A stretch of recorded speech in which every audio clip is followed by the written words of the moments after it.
Welcome to the 50 Shades of Pain podcast. My name is Dr. Danny Shapiro, and I'm a doctor of physical therapy. If you're in pain or had terrible medical experiences, I will be telling you why the medical system is broken and why you probably feel stuck within it.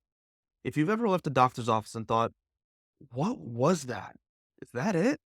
Well, then this podcast is for you.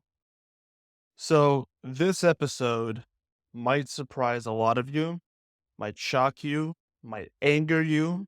Who knows what's going to happen? But today's topic is going to be around arthritis. And more specifically, because I hear this a lot in terms of the knees, arthritis in the knees. Now, first and foremost, I just want to say that arthritis is a completely normal condition and process that happens to just about everybody after the ages of about 24 to 28. After this age, pretty much everyone at some point or another, at some speed or another, will have some form of arthritis somewhere. Okay? So that's first and foremost. It is nothing to be afraid of. It is literally just a normal part of the aging process of the body. Now, um, I'm expecting I'm gonna get it. If I don't have it yet, I know I'm gonna have it, and that's okay. You don't see me freaking out. And that's because arthritis in itself, just arthritis alone, is really not a big deal. Now, this may sound crazy because you may be thinking, well, my knees hurt, I have arthritis. How can you say it's not a big deal? Or my hips hurt, I have arthritis, it's not a big how can you say it's not a big deal? And I can tell you very easily because most of the patients, if not all, close to all of my patients actually, especially with again the ones that have come in with knees, um, when they come in and they tell me, my doctor said I have arthritis, he showed me, they said it's bone on bone. So let's just dive in through that statement right there. Bone on bone. That is the most useless garbage phrase that has been ever created in the medical world. Bone on bone means literally nothing because bones are on top of bones. So just that phrase alone literally doesn't mean anything. And again, just to let everybody know the amount of time someone has come in with arthritis and bone on bone arthritis in the knees, and they said, my doctor says I need surgery, and then we took surgery completely off the table, removed the pain, improved the range of motion, improved the strength, and it's as if the arthritis was never there to begin with. Now, you might be thinking, well, how the hell did that happen? How did you do that? And it's not magic. It's not a magic pill. It's not a magic potion. You have to understand that for arthritis to truly be the cause of pain, right? Now, again, the cause, not a factor, but the cause. If arthritis is truly the cause of pain, you need a knee replacement, right? This means that the bones are not just on top of each other, but they're literally almost molding into each other and or creating a lot of inflammation because they're pretty much almost fused together. Just because there's a decrease in space, that does not dictate the automatic immediate need for a knee replacement, whether that's the cause of pain. It's not the case. Um, that's not true at all. Again, you need to understand, is it truly the arthritis? Is it truly that progressed to the point where, okay, at this point, the only solution really is a knee replacement, which is again also nothing to be scared of. But if you are trying to avoid surgery and arthritis is just there, but not the true cause of pain, then you need to understand, well, what else is causing me pain? I had a woman who came to me and she came to me with 40 years of knee pain, 40. And she has been told a lot of nonsense, a lot of garbage about her own body and her knees over the last 40 years. A lot of really bad information, false information, not productive information to help her move forward. And she had pretty bad pain upon standing, stairs, like you name anything that would cause bending and straightening of the knee, cause her a problem. We're able to, in the first session, we were able to drop symptoms by around 50% within the first damn session. And that's because even though she had arthritic changes and other changes, maybe like a meniscus tear and other arthritic changes around the knee itself, the actual issue was that she was not getting enough support through her knees, through the muscles that ran through her knees. And this is very important to understand because when it comes to joints like the knee, the hip, the shoulder, right? These are all joints that are controlled mostly by the muscles around them. For people who have hypermobile conditions, like I work with the EDS population, which is a incredibly underserved group of people. EDS is a genetic condition in which, again, there's different versions of it, but the version I work with the most is hypermobile EDS. This is where the collagen does not support the joints, and this can cause a hypermobility in most joints, which will also cause pain if it's not controlled. And the best way of what we can do to help control the pain and to control these joints, again, this is just to put it really simply. Um, we have to understand the accessory and major muscles that are not doing their job to support the actual shoulder, knee, hip, again, whatever joint we're talking about. Again, if that muscles or group of muscles is not doing their job to support the joint, you will have pulling, pressure, discomfort, sharp pain. It can even cause nerve compression. Like there's so many things that can happen. And if you don't truly understand, again, the background of the pain, right? Pain is a symptom. We have to understand what is the true cause of this of the actual pain itself. Can it sometimes truly be the arthritis? Yes. This is not to say that all arthritis is bullshit, but like I told you, that arthritis better be really truly far progressed for it to be considered an actual issue. I've had people who came in with moderate arthritis of the knees, and we still got significant, incredible gains and were able to push off surgery. It is so important to really evaluate and understand the supporting musculature. This includes, again, if we're talking about the knee, this includes muscles of the calf, the feet, the toes. There's a muscle that comes from the big toe and up into the knee. In fact, I've treated knee pain by working on someone's big toe, which is awesome. So we have the lower half of the leg, and then we also have, of course, the upper half. We have the muscles of the quads, the hamstrings, your adductors, the muscles on the inner part of the thighs, your abductors, or like your glute medius, your TFL. These muscles are, and of course, your internal and external rotators. There's so many things, and the knee is like a super mega highway of crossing muscles that are going up, muscles that are going down, and it's literally just a super mega highway where a bunch of stuff connects through and passes through. And we have to understand where is the true deficiency. And once you understand that, the arthritis doesn't really matter. Same with meniscus tears. I've had people come in with meniscus tears, and the doctor told them, "Hey, you need surgery." And that was a load of nonsense. I had a gentleman who came in, who his goal was to rollerblade. His goal was to lift weights again, which he hasn't done in a couple of years because he had a meniscus tear. And his doctor said, "Okay, well, it's either injections or we skip that part entirely and go straight to surgery. You have to operate on the knee itself." And why? When he came to me, we did the evaluation. I was like, "Why did your doctor tell you that we need to operate on this? That's ridiculous." Because again, within that first session, we were able to identify the issue and then already dramatically reduce the pain by about 75%. And he went on with the same meniscus tear in the knee. He went on to not only rollerblade, and I mean rollerblade for hours. I mean, he would go from the city to Brooklyn, which I don't, again, for people who don't understand what kind of distance that is a big distance to get from where my office was in Brooklyn to get into even just downtown Manhattan. By train, it took about 35 to 40 minutes, and he would rollerblade that distance. So not only did we get him back to rollerblading, but he also went back to lifting heavy ass weight. He would be squatting with 2, 3, 400 pounds with a meniscus tear in his knee. And again, how is that possible? Because the meniscus tear was never truly the problem. It's there, but it's not the problem. A similar situation happens when we have a MRI of the back, and suddenly we find that, oh, there's a disc herniation. Only to realize, again, like I have so many patients that come in with disc herniations, and we realize that, hey, this disc herniation is actually not really a problem. Again, sometimes it is, and that's important to know too.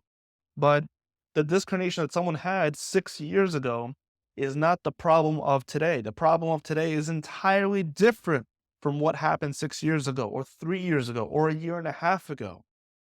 Right? You have to understand what is the current problem today. What is the issue? If you've had pain for 10 years, for 5 years, for 19 months, whatever that number is, what is the problem today? Because I can almost guarantee you today's problem, if you're dealing with chronic pain, today's problem is not the problem that you initially started with, especially if you've been dealing with pain for that long, right? Like again, if we're talking 3, 6+ months, um, pain compounds, meaning that the longer that you go with this pain, the longer that your body compensates around this pain, you're going to have, especially if you've cut activity out of your life, this is going to impact the actual root cause of your pain today. Even if the pain itself has stayed the same, the cause can and usually does change. So all this to bring it back to the initial thing that we started to talk about, which was arthritis. Arthritis is a factor. It's there. It's just what they discover on image. And a lot of times doctors and PTs do the same thing. They rely on what is found in the image without any other further investigation of anything else. This is in large part due to the health insurance system that most PTs work under, or that most doctors work under, where there's no time. There's no time to dive deeper, which is a big problem. I'm lucky I don't deal with that issue because I don't work with health insurance, and I have the time and the opportunity to dive in how I need to truly find the culprit and get it out of there. Work it out and make sure that we actually work on the true problem. But most people who go through the system, who go through the traditional, typical nonsense, the provider looks at the scan and says, oh, there's the arthritis. There's the meniscus tear. That's there. We have to operate on that. We have to throw injections at it. Or here, take this medication. Or a PT will see that and they'll give you a cookie cutter program for the knee that doesn't really target anything. It just moves the knee. And look, for some people, that's enough. But for my patients who came to me after seeing 2, 3, 4 other physical therapists, after seeing sports medicine doctors, after seeing you name it, that was clearly not enough. And what needs to be done at the end of the day, whether we talk about any issue or injury at all, is to truly dive into, again, the root cause. If you don't know what you're treating, the pain is going to stay the same. If you're treating the wrong things, the pain will stay the same or get worse. To truly and adequately treat an issue, we have to see what it is the problem is, what it truly is, and not just what the scan shows, but how does the person in front of me do. So this is what I do. So when a person comes to me and they show me their scan, let's say again, we're going to stay consistent with the knee arthritis. Someone shows to me the knee arthritis or a knee meniscus tear. I will see, okay, does this person's symptoms, especially through the testing that I have them go through, does it match arthritic pain, or does it match muscular pain, neuromuscular pain, musculoskeletal pain, meaning maybe there's a joint restriction, but it's not because of the arthritis, because of the lack of movement? Does the person's in-person symptoms match the scan or the condition, the diagnosis that the doctor gave? If the answer is no, I clearly portray that message and why that's the case. And usually that's backed up with the fact that by the end of that first session, there is a reduction in symptoms based on what we did. Here's another little secret about arthritis, by the way. To truly know if something is arthritic or if there's a different cause. If you have knee pain that varies in nature, meaning Monday and Tuesday, your knee pain is really bad. Wednesday, almost like a miracle, there's practically no pain. Thursday, the same. Friday is back to being a really bad day. Saturday is a bad day. And then Sunday again, miraculous day. Pain is kind of gone. Where to go? That is not arthritic pain. Now, for a lot of you hearing this, this may have just resonated with you because this has resonated with a lot of my patients when I told them this. But arthritic pain, just again, imagine arthritis, the bashing in of the bones causing irritation and inflammation. If it's truly arthritic in nature, if the pain is going to be constant and consistent. If it's not truly arthritic in nature, meaning that the pain cause has, the pain kind of fluctuates, that means there's another pain cause. And that needs to be investigated and found because, again, if you can offset the arthritis altogether, if you can offset surgery, if you can offset injections, if you can offset pain medication, which kills your insides. Wouldn't that be nice to find out what that is? Wouldn't that be nice to dive into to get better, to get stronger, and to get things, whatever activity it is that you want to do in your life? Wouldn't it be great to get that back into your life? But you're not going to be able to do that if you don't know what's happening. And again, to you, the listener, to you, the patient, this is not really a statement to you. It's you got to make sure that if you're going to a provider anywhere in the world, wherever you are, you have to make sure that you ask them questions like, hey, you're treating my knee. What are we doing? Why is this going to help? What's the purpose of this? It's not to question their authority, but I implore all of my patients, even my patients, to ask questions. I want you to ask me questions. I want to make sure that you and I are on the same team. I want to make sure that the provider that you're seeing is doing right by you.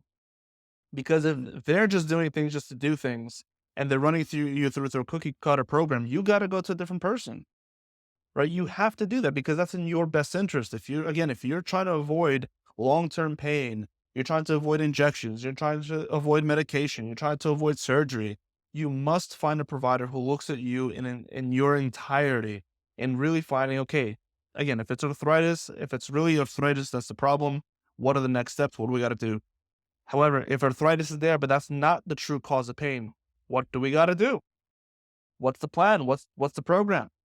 Right? What's the whole journey going to look like? What is truly the cause of pain? When I tell my patients what the problem is, I will show them. I have an app that opens up the human body, and you can twist it, you can turn it, you can identify, isolate certain muscles and everything. You can see the nerves, everything. I will point out literally to my patients, hey, here's the deficiencies that we got to work on. Here are the muscles that are impacting you the most.